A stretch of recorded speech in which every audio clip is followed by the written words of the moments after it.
5,000 years ago, when Kali Yuga began, the world's greatest civilization started to collapse. The pharaohs who built the Grand Pyramids, the Amorites, the wealthy kings of Babylon, the Greek philosophers who unlocked the mysteries of the universe, and the masterful architects of Mesoamerica who created wonders in stone. One by one, all these mighty cultures fell. Invasions, disasters, and time reduced them to mere stories in history. But one civilization survived everything. India. India's ancient culture, rooted in Sanātana Dharma and Vedic wisdom, faced centuries of challenges. Invaders came and went. The Greeks, Persians, Mongols, Portuguese, Dutch, British, you name it. Yet, through it all, India's spiritual core remained unshaken. Sanātana Dharma is still alive today, its teachings thriving even in modern times. But how did India manage this when so many others failed? Whenever injustice threatens the sacred land, God takes a form to protect it. One such divine figure was Jagat Guru Adi Shankaracharya. If you don't know about Adi Shankaracharya, can you really call yourself a Sanatani? If Christians have the Pope and Buddhists the Dalai Lama, Sanātana Dharma has Adi Shankaracharya. But he wasn't just a religious leader. He was a visionary who revived Hinduism when it was on the brink of collapse. He brought it back to life, united the country, and redefined its spiritual traditions. This is his story, a story of resilience, wisdom, and the timeless power of faith.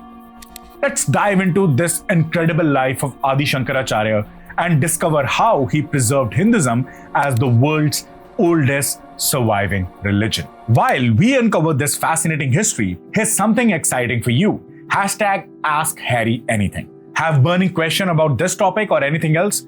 Leave them in the comments below with #AskHarryAnything. Every Friday, I'll pick the most liked or most asked questions and answer it in a dedicated video. Who knows, your curiosity might inspire us our next deep dive. And speaking of intriguing mysteries, here's something to think about. Nobody knows when exactly Adi Shankaracharya was born. Think about it, a man who achieved so much in just 32 years. Yet, his birth remains a mystery. Isn't that fascinating? Some say that he was born in the 8th century AD, while others believe he lived much earlier, maybe as far back as the 6th century BC. Why so many theories? Well, back then people didn't keep records like we do now.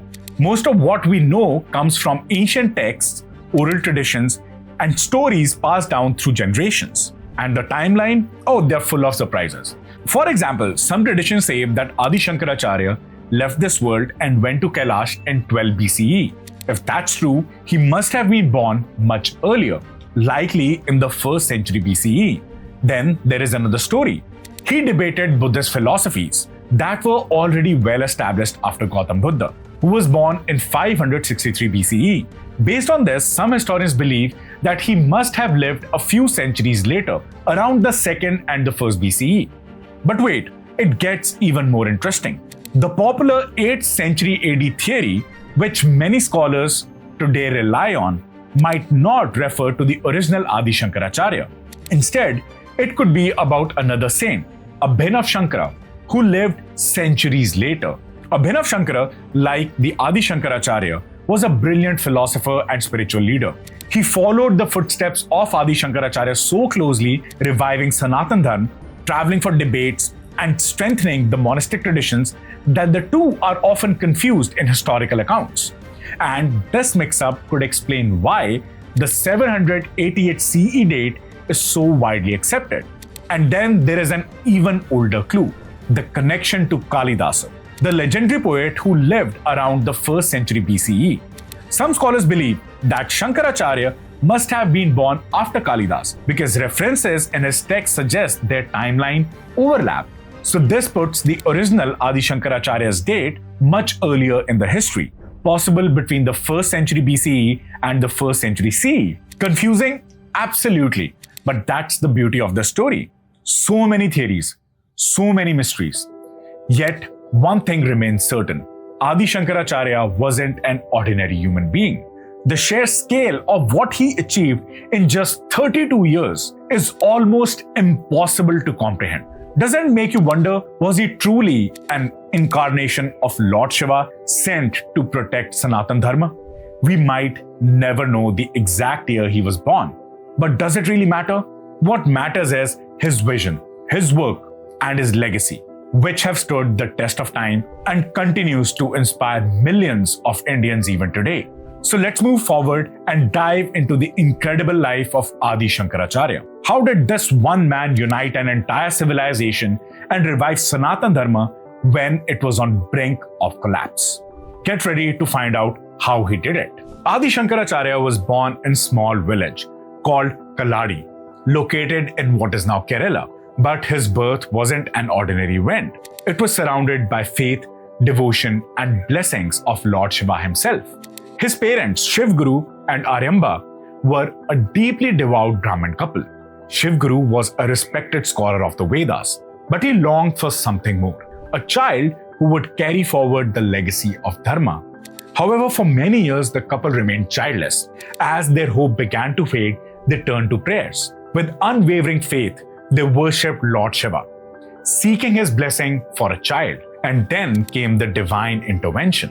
One night, Lord Shiva appeared to them in a dream. He gave them a choice: a son who would live a long life but ordinary life, or a son who would live a short life but achieve greatness beyond imagination. The couple chose the latter, and soon after they were blessed with a son. They named him Shankara, believing that he was manifestation of Lord Shiva himself. Even as a young boy, Shankar was no ordinary child. He was incredibly sharp, curious, and deeply spiritual. While most children were busy playing, Shankar was engrossed in learning the Vedas.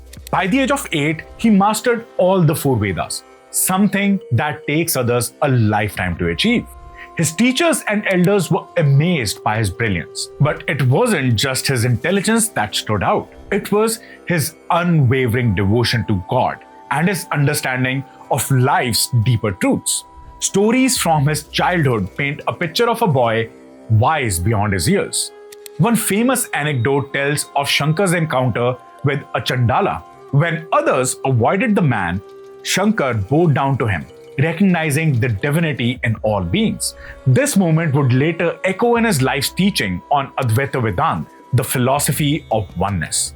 However, the most pivotal moment of his early life came when he decided to take sannyas, to renounce the world and dedicate himself entirely to spirituality.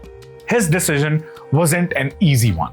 His mother, Aryamba, was deeply attached to him and couldn't imagine letting her only child go. But fate had other plans. One day, while bathing in the river, Shankara was suddenly attacked by a crocodile. As he struggled for his life, he called out to his mother, pleading with her to let him take sannyas. He believed this was the only way to escape the jaws of death. Left with no choice, Aryamba reluctantly gave her permission, and miraculously, the crocodile let him go. From that moment, Shankar's path was clear. He became a sannyasi and left home to fulfill his divine purpose. His spiritual journey led him to the banks of the river Narmada, where he met his guru Govindpada, a master of Advaita Vedanta. It is said the moment Govindpada saw Shankara, he recognized the divine energy within him. Despite being just a teenager, Shankar's understanding of philosophy was unparalleled.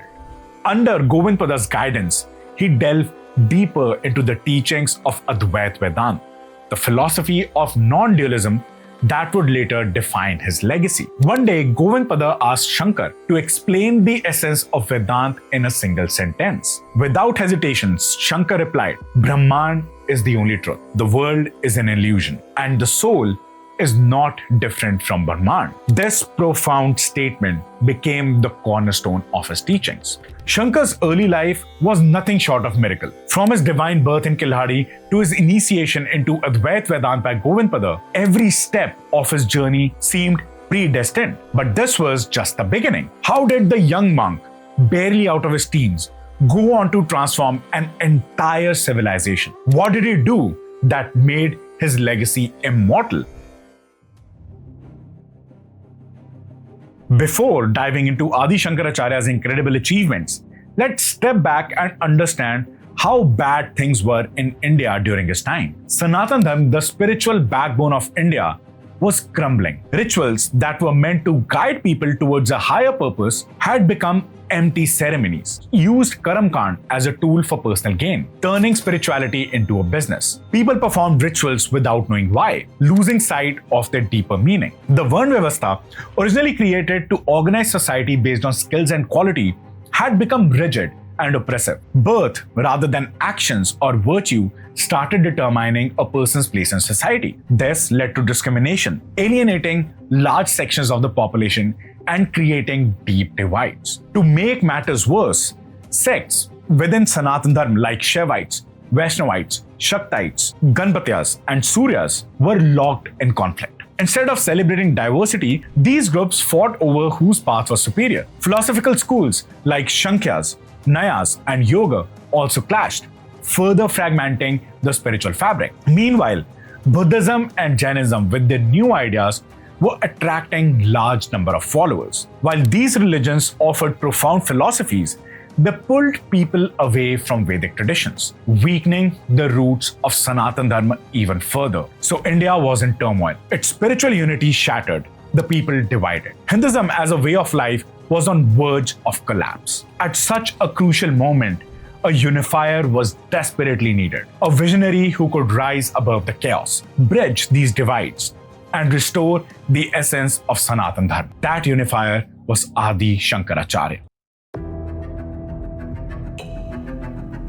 Adi Shankaracharya's mission was monumental, to bring Sanātana Dharma back to its roots. But how do you heal a land divided by confusion, superstition, and rivalry? His answer was clear: through knowledge, logic, and compassion. His journey began with debates, known as Shastrats. These weren't just intellectual arguments. They were spiritual battles fought to restore truth. Picture this: a large gathering where scholars and priests from across India came to debate with this young monk. His weapon, the unmatched brilliance of his logic and his deep understanding of Vedas. One of the most famous debate was with Mandan Mishra, a staunch supporter of ritualistic practices. The debate was so intense that it lasted for days, with Mandan's wife, Ubhya Bharati, acting as the judge. Shankaracharya's arguments were so profound that even Mandan Mishra, initially a fierce critic, accepted defeat and became his disciple, taking the name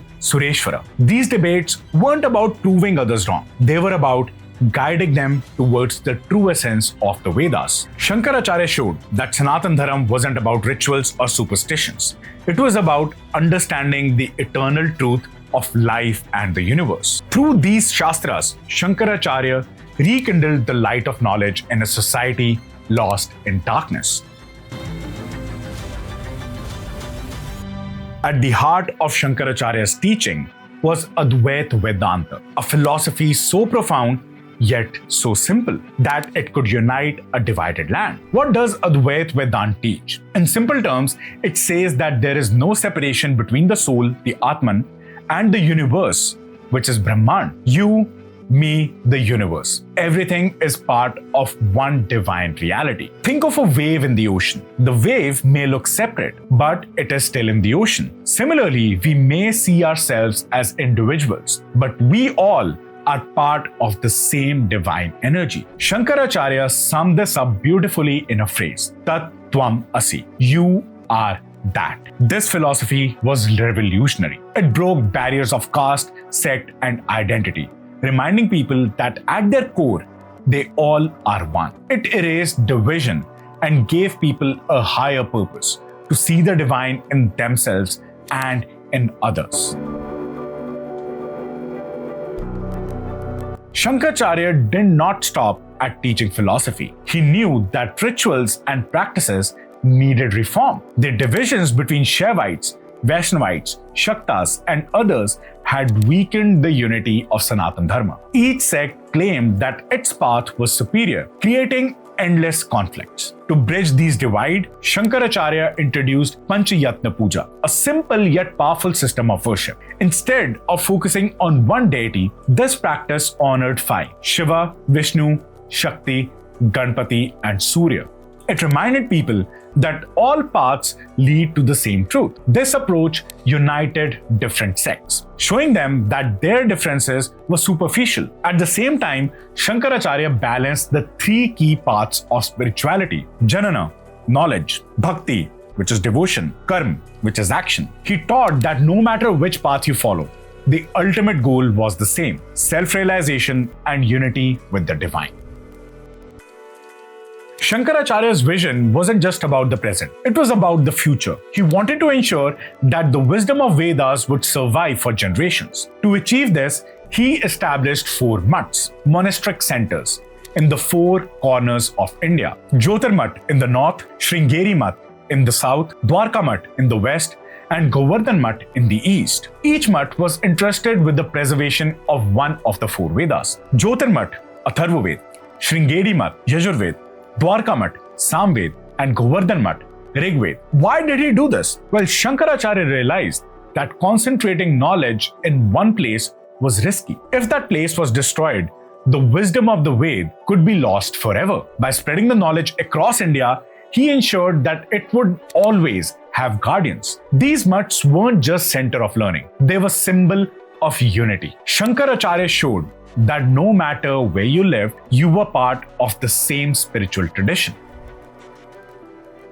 Through his travels, teachings, and reforms, Adi Shankaracharya did something extraordinary. He unified a fragmented land. He brought together warring sects, bridged gap between philosophies, and reminded everyone of the core values of Sanātana Dharma: unity, knowledge, and compassion. And what's truly remarkable, he achieved all this in just 32 years. Shankaracharya wasn't a philosopher or a reformer. He was a divine force who showed the timeless power of unity and wisdom. His legacy continues to inspire millions, proving that even in the darkest times, one person's vision can illuminate the world. Advaita Vedanta were revolutionary, but his vision extended far beyond philosophy. He understood that for Sanātana Dharma to survive, it needed to be more than an idea. It had to be a way of life, protected and practiced by generations to come. This realization marked the turning point in his journey. But how did he achieve this monumental task? By blending spiritual wisdom with practical reforms and building institutions that would stand the test of time. So let's explore how Shankaracharya transformed his teachings into actions, ensuring that Sanātana Dharma became a beacon of unity and resilience for the ages. Adi Shankaracharya's vision wasn't just spiritual, it was deeply practical. He understood that philosophy alone couldn't protect Sanātana Dharma from external threats. To safeguard it physically and intellectually, he established the Dashnami Sampradaya, a monastic order that divided into 10 branches: Giri, Puri, Saraswati, Bharati, Van, Aranya, Parvat, Sagar, Tirth, and Ashram. Each branch had a unique role. Some monks preserved Vedic knowledge, while others engaged in debates to defend Sanātana Dharma against misinterpretation. But Shankaracharya did not stop here. He also established the Naga Sadhus, ascetic warrior monks trained to defend India against invaders. These were not just sages, they were soldiers of Sanātana Dharma, protecting its spiritual and cultural heritage on the battlefield. This dual approach of intellectual and physical defense ensured that Sanātana Dharma remained resilient against challenges, whether ideological or military. To reinforce the spiritual unity of India,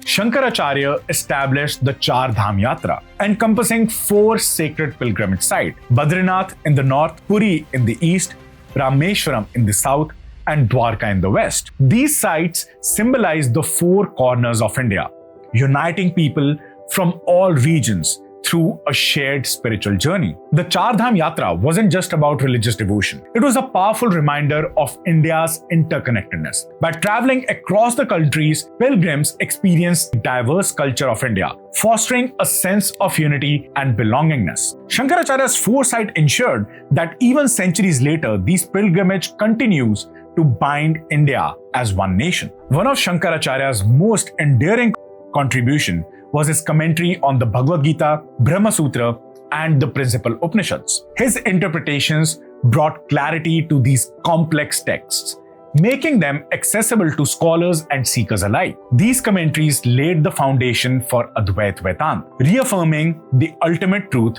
is the oneness of Atman and Brahman. By simplifying the profound wisdom of the Vedas, Shankaracharya ensured that their teachings could reach people across all walks of life, transcending barriers of caste, sect, and region. Adi Shankaracharya's life was nothing short of a divine mission. In just 32 years, he revived Sanātana Dharma, united the fragmented land, and created institutions that continue to thrive till this date. His teachings, rooted in the timeless truth of Advaita Vedanta, remains as relevant now as they were centuries ago. His legacy is a testament to the power of one individual's vision and determination. Shankaracharya didn't just preserve India's spiritual heritage, he laid the foundation for its resilience, ensuring that Sanātana Dharma would endure through the ages. So what can we learn from Shankaracharya's life? His story shows us that even in the darkest of times, the light of wisdom,